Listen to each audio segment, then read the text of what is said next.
மக்கள் வெதர்மன் வானிலை அறிக்கை. இன்று பச்சைமலை மற்றும் கல்வராயன் மலைப்பகுதி, ஜவ்வாது மலைப்பகுதியில் மழை மேகங்களை உற்பத்தி செய்து காற்றுடன் கூடிய கனமழையானது தொடங்க உள்ளது என்பதை தெரிவித்துள்ளேன். முதலில் பெரம்பலூர் மாவட்டத்தில் மழை தொடங்கியது. குறிப்பாக பெரம்பலூர் மாவட்டத்தை எடுத்துக்கொண்டால் பெரம்பலூர் மாநகரம் மற்றும் சிறுவாச்சூர், சாத்தூர் மற்றும் கல்பாடி, குன்னம், வேப்பந்தட்டை தாலுகா, வேப்பந்தட்டை தாலுகா முழுவதும் நல்ல மழைப்பொழிவு இருந்தது.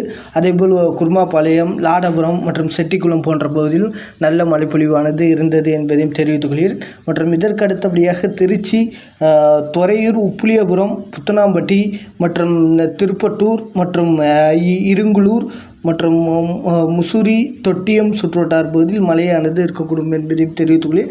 அதேபோல் டால்மியாபுரம் போன்ற பகுதிகளுக்கு மழைக்கு வாய்ப்புள்ளது. லால்குடி போன்ற பகுதிகளுக்கும் மழைக்கு வாய்ப்புள்ளது.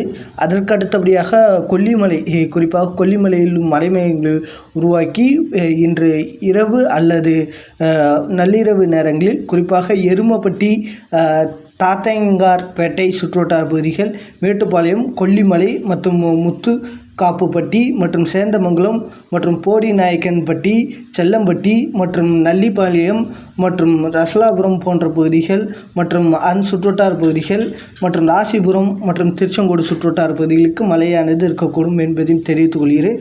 மற்றும் இதற்கு அடுத்தபடியாக திருவண்ணாமலை மாவட்டம், போலூர், அதேபோல் கல்சரைப்பாக்கம், காஞ்சி மற்றும் ஆரணி, புதுப்பாளையம், பர்வதமலை பகுதி, அடிவாரம், பர்வதமலை போன்ற பகுதிகளில் மழைப்பொழிவானது இருக்கக்கூடும். அதேபோல் இருந்துட்டு மாநகரம் சுற்றுவட்டார பகுதிகள், தருமபுரி மாவட்டம், கடத்தூர் மற்றும் மல்லாபுரம் மற்றும் பாப்பிரெட்டிப்பட்டி, அரூர் சுற்றுவட்டார பகுதிகள் மற்றும் திருத்தணி, அரக்கோணம் சுற்றுவட்டார பகுதியில், வேலூர் மாவட்டம் அணைக்கட்டு பகுதிகள், குடியாத்தம் சுற்றுவட்டார பகுதிகள், கண்ணமங்கலம் சுற்றுவட்டார பகுதிகள் மற்றும் அடுக்குப்பாறை சுற்றுவட்டார பகுதியில் மழைப்பொழிவானது இருக்கக்கூடும்.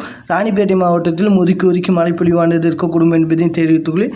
சேலம் மாவட்டம், ஏற்காடு, வாழப்பாடி, ஆத்தூர், காட்டுக்கோட்டை மற்றும் கெங்கவலி மற்றும் வீரனூர், தலைவாசல் போன்ற பகுதியில் கனத்த மழையானது இருக்கக்கூடும். இளம்பிள்ளை, சங்ககிரி சுற்றுவட்டார பகுதியில், மேட்டூர் சுற்றுவட்டார பகுதிகளுக்கும் மழைக்கு வாய்ப்புள்ளது. இதற்கு அடுத்தபடியாக பார்த்தீங்கன்னா மதுரையில் ஒதுக்கி மழைப்பொழிவானது இருக்கக்கூடும்.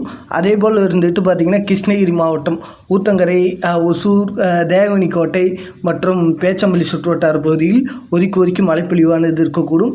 திண்டுக்கல் மாவட்டம், வேடஞ்சந்தூர் மற்றும் ஒட்டஞ்சத்திரம் சுற்றுவட்டார பகுதியில் ஒதுக்கி மழைப்பொழிவானது இருக்கக்கூடும். மற்றும் திருச்சி, புதுக்கோட்டை மற்றும் ராமநாதபுரம், விருதுநகர் மற்றும் தென்காசி, திருநெல்வேலி மாவட்டங்களில் ஒதுக்கி மழைப்பொழிவானது இருக்கக்கூடும். அது மாவட்டம் முழுவதும் பெய்ததாது. இது ஒதுக்கி கோடை மழையானது இருக்கக்கூடும் என்பதையும் தெரிவித்துக்கொள்ள. மேற்கு மாவட்டத்துக்கு கனமழை